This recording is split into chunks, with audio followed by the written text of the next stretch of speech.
Hey there, in this video I'm going to show you how to change the screen timeout on your iPhone. So the first thing we need to do is open up the settings app. You can find it on your home screen here. Once you're in the settings app, scroll all the way down until you see display and brightness and tap into that.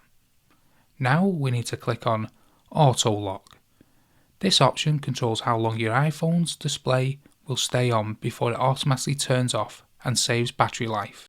Here you'll see several options to choose from, ranging from 30 seconds to never.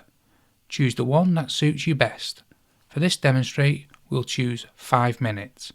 Now let's go back from the home screen and wait a few minutes, and as you can see, the screen has turned off after 5 minutes of inactivity.